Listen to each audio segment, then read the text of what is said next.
Ukraine भले ही दुनिया से मदद की अपील कर रहा हो, लेकिन वो रूस के हमले के सामने झुकने को तैयार नहीं और अपना दम दिखाने के लिए उसने रूस के एक लड़ाकू विमान को मार गिराने का दावा किया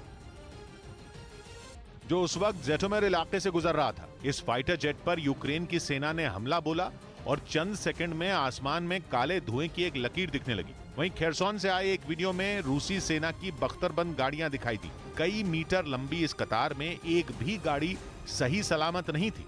वो सब जंग में झुलस गईं। उनके जलने से सड़क पर कालिक का अंबार लग गया और दोनों तरफ राख ही राख नजर आई। वहीं दूसरी तरफ यूक्रेन की उपराष्ट्रपति ने रूस से अपने सैनिकों के शवों को ले जाने की मांग की।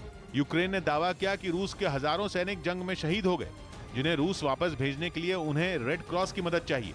दूसरी तरफ यूक्रेन में अमेरिका के जासूसी विमानों की हलचल भी शुरू हो गई। ये खबर जंग के तीसरे दिन आई। युद्ध की वजह से यूक्रेन की एयर स्पेस करीब करीब खाली है और इसी एयर स्पेस में अमेरिका के जासूसी विमान घुसे। ये दावा किया विमानों को ट्रैक करने वाली साइट फ्लाइट रेडार 24 ने, जिसने जानकारी दी कि अमेरिका के 2 जासूसी विमान यूक्रेन की एयर स्पेस में मंडराते दिखाई दिए। अमेरिका के इन विमानों का नाम है RQ-4 ग्लोबल हॉक।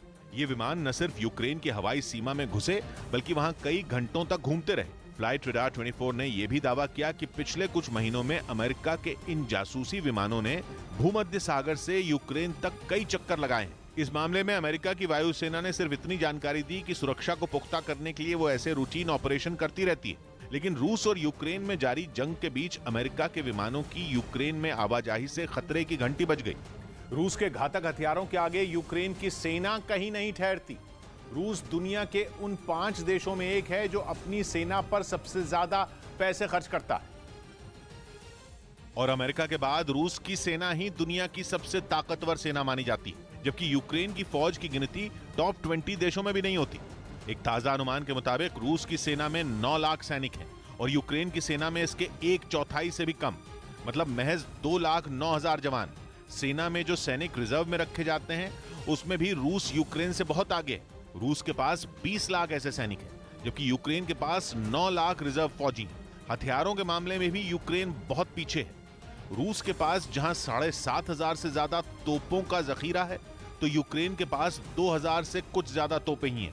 मसला सिर्फ इतना ही नहीं है, बल्कि दुनिया जितने हथियारों के नाम जानती है, शायद उनसे भी घातक हथियार रूस के बेड़े में है। रूस के पास 30,000 से ज्यादा बख्तरबंद गाड़ियां हैं। वहीं उसके पड़ोसी यूक्रेन के पास उसके आधे से भी कम 12,303। और टैंकों के मामले में तो रूस का कोई सानी ही नहीं है। यूक्रेन तो क्या, अमेरिका भी रूस से पीछे है। रूस के पास दुनिया में सबसे बड़ा टैंकों का बेड़ा है। रूस के पास करीब 12,000 टैंक हैं और यूक्रेन के पास 3,000 से भी कम। रूस लगभग 550 अटैक हेलीकॉप्टर्स का मालिक है और यूक्रेन के अटैक हेलीकॉप्टरों की तादाद तो दहाई के आंकड़े में ही सिमटी। उसके पास ऐसे 34 हेलीकॉप्टर ही हैं। रूस के पास 1500 से ऊपर लड़ाकू विमानों की टोली है और यूक्रेन के पास 100 फाइटर जेट भी नहीं है। मतलब सीधी सी बात है कि रूस और यूक्रेन की सैन्य ताकत का कोई मुकाबला ही नहीं है। रूस से अकेले लड़ना यूक्रेन के बस की बात नहीं और इस जंग में फिलहाल वो अकेला दिख रहा है।